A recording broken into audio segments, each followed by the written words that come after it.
حضرت ربیعه روایت میکند و روایت در صحیح مسلم اومده است، همین شخصی بزرگوار، کنت ابیت مع رسول الله صلی الله علیه و سلم. حضرت میگه یک شب همراه پیغمبر خدا بودم، شاید در سفر باشد، همراهش خواب کردم، جایی که پیغمبر خواب کرده بود من در پایانک پشت با تکیه ایستاده بودم که من بودا یگان خدمت لازم شوه بخیزم در خدمت قایم باشم. فآتیته بوضوئه و حاجته. ناخواست دیدم میگه که حضرت نصف شب بیدار شد، برای قضای حاجت رفت. در حال میگه در دست کلاه گرفتم، در دست آب وضو گرفتم، از قفاش رفتم خدمت چه کردم. حضرت میگه دلش نرم شد، گفت سل یا ربیعه، گفت سوال کن، چیزی طلب داری از من بکن. میگم منم در فرصت غنیمت دانستم، گفتم یا رسول الله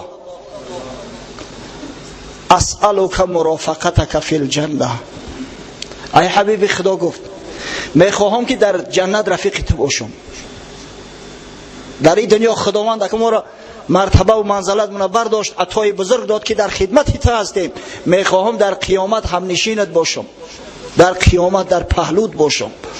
حضرت میگه نگاه کرد، گفت او غیر ذالک، شاید یگان چیز دیگه طلب داشته باشی یا ربیعه، و تو مسافر هستی، کم بغل هستی، شاید احتیاج به لباس داشته باشی، احتیاج به طعام داشته باشی، به اسب سواری داشته باشی، یگان چیز دیگه طلب نمیکنی. حضرت میگه در جواب گفتم هو ذاک، من همین قدر طلب دارم، یگان طلب دیگه ندارم. حضرت میگه تأکید کرد فاعنی علی نفسک بکثرت سجود یا ربیعه. در این صورت گفت ای ربیعه کمک کن به من، نماز بسیار خوان، سجده زیاد کن، انمی با کثرت سجود، با زیاد سجده کردن، عبادت کردن به من کمک کن، تا اینکه فردا روز قیامت من طلب شفاعت کنم پیش پروردگار و رفیقی و همسایگی تر از خدا طلب داشته باشم.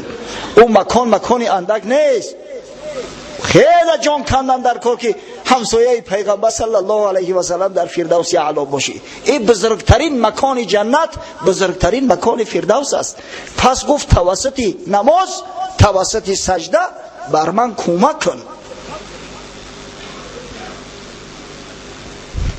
در روایات اومده است، شیخ طه عبدالله روایت میکنه، طه عبدالله عفیفی یک کتاب دارد با نام من وصایا الرسول صلی الله علیه و سلم. روایت میکند یک شب بیبی رابعه عدویه در حجرش خواب بود، یک دزد داخل شد. خاطر دزدی دروازه رابعه عدویه قلف نداشت، شاید درم نداشته باشه، همه با پشت باز. وقتی دزد ببینه که دری باز است، به خانه سوخته نفسش بد میکوونش، داخل شد در حجره، این طرف کفت او طرف کفت، یگان چی نیافت، نه یک کرپشه نه یک بالیشت، اما یک کوزه دید، کوزه لب شکستگی، در درونش آب دیگه، نه دیگ نه طبق نه کاسه. پشیمان شده در اومدگیش، خب که میخواست ایم حجره خالی شوه از خانه که رابعه بیدار شده، نگاه کرد، گفت یا هذا این کنت من الاذکیا فلا تخرج بغیر شیء. ای مرد، گفت اگر مسلمان باشی، بنده خدا باشی، یگان چی قطیت بگی، خالی نبرو که من شرم دارم. تا خونه خوب او را هم گشت، گفت یا سیدتی لم اخذ شیئا ولم اجد. میگه چی نگرفتم یا سیده، هیچ خاک ندار یا چی را برام. ببین رابعه گفت یا مسکین توضأ بهذا الابریق وادخل في هذه الحجره وصلي ركعتين فوالله ما تخرج الا بشيء. ای بیچاره مسکین گفت همین کوزه آب داره، بگی طهارت که داخل اینای حجره شو، اینای خانه چه جای عبادت می، در رکعت نماز بخون، قسم به خدا گفت خالی نمیبروی، من برات گارانتی میتم، کفالت میتم که تو دست خالی نمیبروی. وقتی این خیالش گفت، دلش آب گرفت، با طمع آن که انشالله دست خالی نمیبروی، شاید یگان دیناری به جایی داره، به رابعه میتم در حال طهارت کرد داخل حجره شد. نیم شب در نماز وقتی رو به سوی قبله ایستاد و تکبیر تحریمه بست، بیبی رابعه دست به دعا برداشت و آب دیده: سیدی و مولایا هذا اتی بابی فلم یجد عندی شیئا. گفت ای سیدی من، ای مولای من، غرض پروردگار است، ای حاکم یکتای من، همین بنده تو خانه من اومد، در خانم هیچی نیست، هیچی ندارم که بتمش. وقد اوقفته ببابک فلا تحرمه من فضلک و ثوابک. از همین خاطر گفت من در در تو راستش کردم، به سوی قبله تو راستش کردم، پروردگار رو محرومش نگردان، یگان چشمت ای خونه سوخته خالی نرود. مرد رکعت یکم خواند، وقتی که سر در سجده ماند چنان لذت، چنان کیفیت احساس کرد، نور خدا را در قلبش تجلی کرد، مست شد. دیگه تا صبح نماز خواند از خودش نمیخوندونه که چی خوندم، چنان مست عبادت شده است. صبح صادق دمید، بیبی رابعه دیگه کرد که نمیبروید. وقتی که داخل حجره شد دید که سر در سجده مونده، زار زار میگریه و یک شعر، یک نظم را به زبان رانده است: اذا ما قال لی ربی اما استحییت تعصینی و تخفی ذنب من خلقی و بالعصیان تأتینی فما قولی له لما یعاتبنی و یقصینی. ترجمه شعر چی می شود؟ اذا ما قال لی ربی اما استحییت تعصینی، فردا روز قیامت اگر خداوند از من سوال کنه که ای بنده بدگهر، از من شرم نداشتی که عصیان کردی؟ تو ایزا نکشیدی از خدا که دزدی رفتی؟ بالفرض به شب مردم نمیبینند، آخی من میبینمت کو، از من شرم نداشتی؟ و تخفی ذنب من خلقی، از مردم، از خلق من گناهات میپوشاندی. بر روز مسلمانی نمازگزار بدی و به شب دزدی غدار. همه ما میخیلیم در پیش مردم خیلی شیخ صوفییم، اما در خلوت کارایی میکنیم که خدا پناه بده. و بالعصیان تأتینی، بر ضد من عصیان میکنی. فما قولی له لما یعاتبنی و یقصینی، اگر فردا میگه خداوند عتابم کنه، خداوند از درگاهش برانم، من چی کار میکرده باشم، چی میگفته باشم؟ ای وای بر من.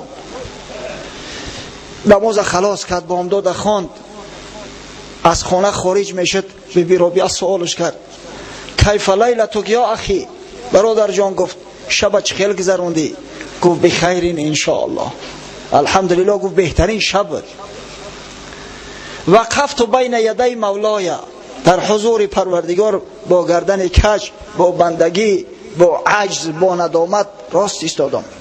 فقبلت عذری و غفر ذنبی، خداوند عذر ما قبول کرد، خداوند گناه ما بخشید. و بلغنی المطلوب، به مقصد و به مرادم رسیدم. گفت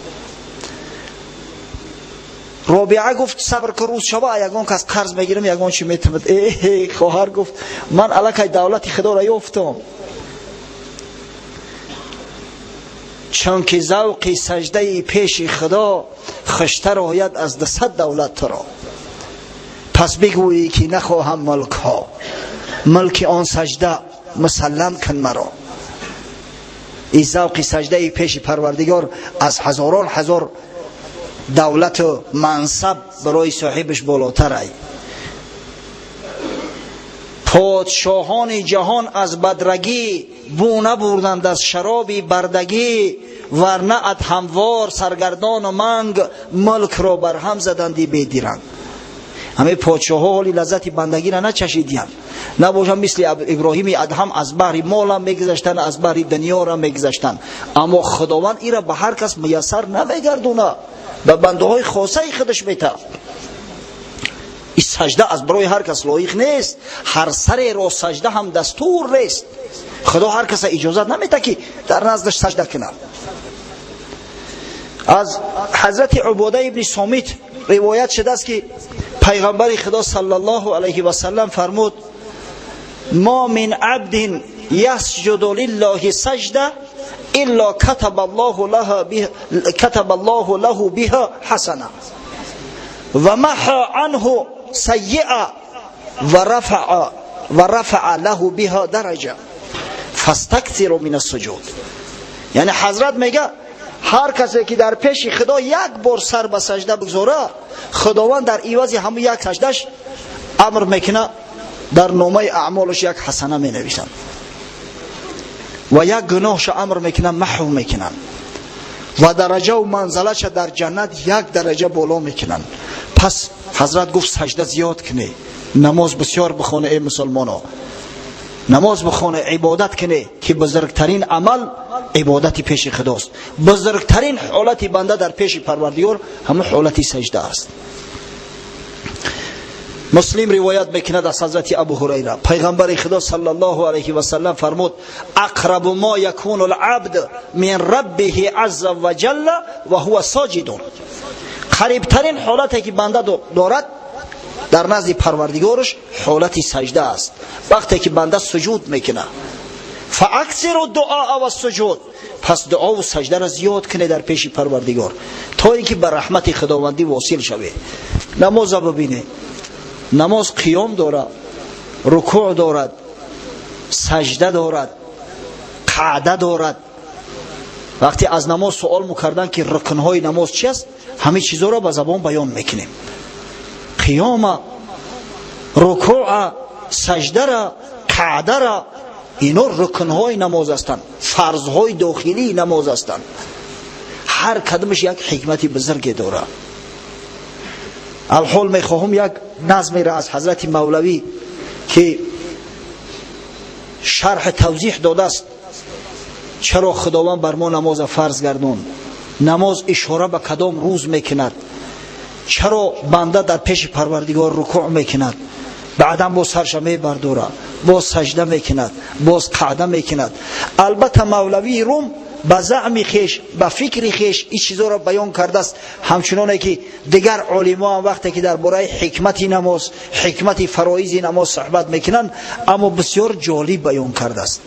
حضرت میفرماید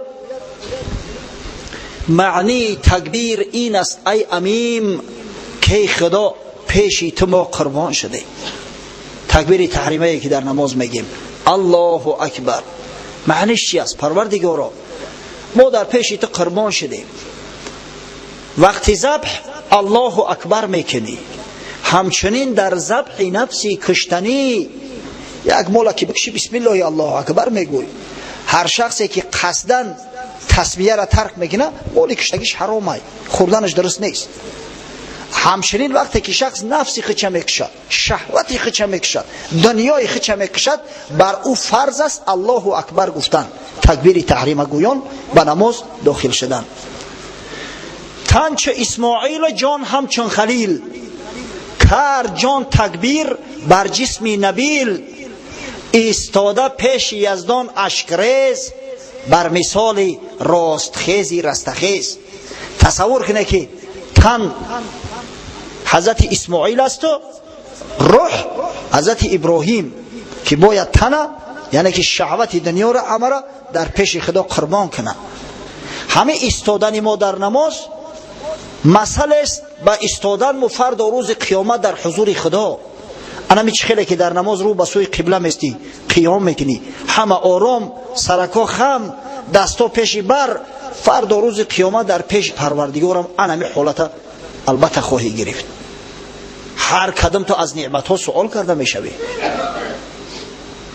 حق هم میگوید چی آوردی مرا اندرین مهلت که دادم من تو را، عمر خود را در چی پایان برده ای، قوت و قوت در چی فانی کرده ای، گوهری دیده کجا فرسوده ای، پنج حس را در کجا پالوده ای. الان فردا روز قیامت هم خداوند سوالت میکنه که بنده نعمت هایی که من برات دادم به چی صرف کردی؟ او عمری گرانبهای را که اگر رضای من نباشه تمام دخترای دنیا جمع شوند یک ساعت عمر تزیاد کرده نمیتونن، در چی صرفش کردی؟ او سلامتی را که تمام مال و ملک دنیا را راضی بدی، در عوض یک جگر بتی، برای یک جگر بتی و کسایی که به جگر احتیاج دارن. من ترا مفت داده بدمت، در چی صرف کردی؟ دست پا دادم چنبیل کلند، من ببخشیدم ز خود آن کی شدند. او دست پای نازنین من برا داده بدم، اونا شاخی درخت نیستن که خود به خود به سبزن بروین. چشم و گوش و هوش و گوهرهای عرش خرج کردی، چی خریدی تو زی فرش؟ این نعمتهای ببها، این عقل رسا، این سیاست و شکل زیبا، همه ایرا من برای تو داده بودم، در عوض چی آوردی ای دنیا؟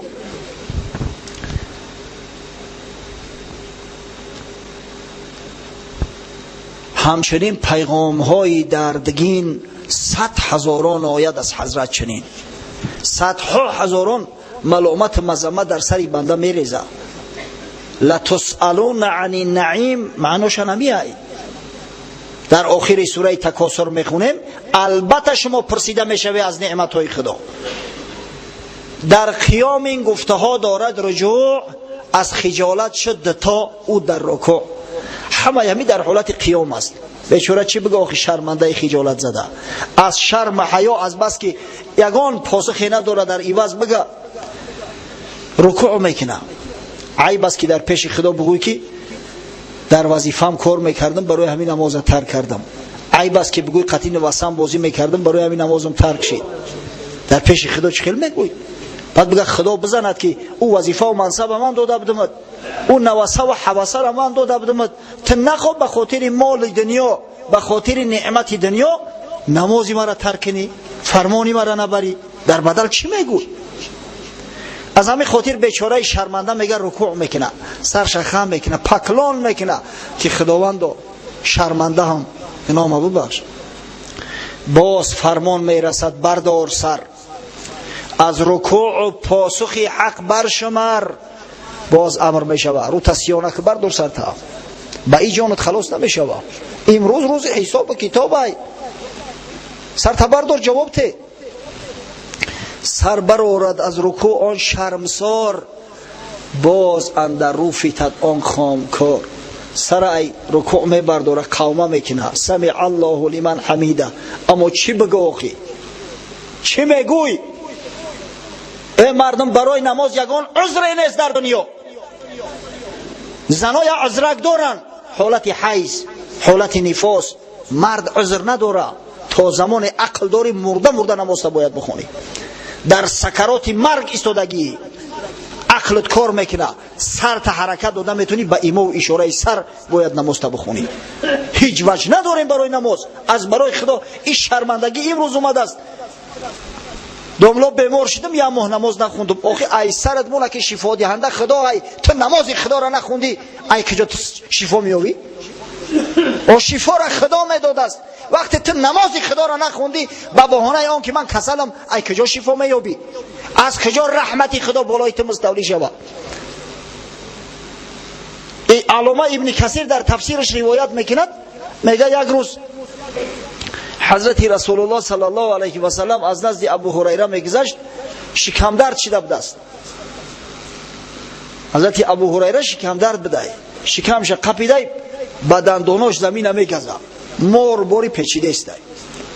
بعد گفت یا ابو هریره شکم درد؟ های ابو هریره گفت شکم درد چی ده؟ حضرت رسول الله صلی الله علیه و سلم بعضی کلمه های فارسی را تلفظ کردگی، یکیش همیه. بعد ابن کثیر و جمیع مفسرها و محدثایی که بیان میکنن امیره برای عربا شرحش میتن. یعنی ایوجع بطنک، آیا شکم درد میکنه؟ شکم درد نمیفهمن اوخی عربا، اما از بس که پیغمبر میگفت صحابهاش میدونستن. شکم درد آیا گفت شکم درد میکنه؟ گفت نعم یا رسول الله. گفت بله یا رسول الله، بسیار دردم سخته. حضرت گفت قم فصلی فان صلات هی شفا، بخی گفت نماز بخون، شفای تو در نماز ای. امروز با عذاب کار بهانه میکنیم، دیگر نماز خدا را ترک میکنیم، روزه خدا را ترک میکنیم. ای خدا بترسی، شفا از جانب خدا است. رحمت از جانب خدا است، رزق از جانب خدا است. کسی که فرمان خدا را نبره از شفای خدا محروم می شود، از رزق روزی خدا محروم می شود، از برکت پروردگار محروم می شود. فراموش نکنه بچه‌ها. بیچاره چیکار کنه؟ سمع الله لمن حمیده گفت سرش برداشت. باید جواب بده، جواب نداره بگه. از همین خاطر ایده شرمنده‌وار خچه در زمین میشپه، پیشانی را در خاک میشکه. خداوند عوف، ندارم جواب، ندارم چی بگم. باز فرمان آیدش بردار سر از رکوع و از سجود و واضح هست کرده خبر. باز امر خدا می شود که بردار سر تجربه به این جالت خلاص نمی شود. خیلی مهلت دادم، خیلی وقت دادم، تو بدگهر جنایت میکردی و ما برای تو نعمت میدادیم. تو جنایتکاری ملعون صاحب خانه و در کردم، صاحب زنی فرزندت کردم، بدن دادم، بدنی سالم که 70 سال 80 سال خدمتی تر کرد. جواب تی چی آوردی؟ چی کار کردی؟ نعمتهای مرا در چی صرف کردی؟ سر برآرد از سجود آن شرمسار، باز اندر رو فیتد او مثل مار. میبردارد سرش ای سجده یکم، جلسه میکنه. اما چی بگه آخی بیچاره؟ باخچه در زمین میشپه. باری دیم سجده دیمه که در نماز میکنه. باز گوید سر برآر و باز گو که بخواهم جست از تو مو به مو. کثافت میگه به این خلاص نمیشه. بخی اکم مو به مو جواب سوالت میکنم. برای هر یک دانه گندمی که دادمت امروز اکت طلب میکنم. برای هر یک رگ پیوندی سالمه که دادمت امروز جواب سوالت میکنم. قوت پا ایستادن نبودش که خطاب هیبت بر جان زدش. پس نشیند قعده با باری گران. اکه دیگه قوت خسته نداره. صاف کرد، مور تلخش کفید. یک رئیس سیاستت میکنه روز تو بگره دیگه بخد نمیایم. خدای بزرگ سیاستت کنه تلخت میکفه. دیگه بیچاره قوت نداره که به پا بیسته، قعده میکنه میشینه. پس نشیند قعده با باری گران. حضرتش گوید سخن گو با بیان. نعمت دادم بگو شکر چی بود؟ دادمت سرمایه هین بین مای سود. و جوان مرد من ترا کپیتال داده بودم چیکار کردی؟ عباراتش دادی؟ خب بیار چی آوردی خطی؟ لا تزول قدم عبد یوم القیامه حتی یسأل عن عمره فیما افناه و عن علمه فیما فعل و عن ماله من این اکتسبه و فیما انفقه و عن جسمه فیما ابلاه. رواه ترمذی.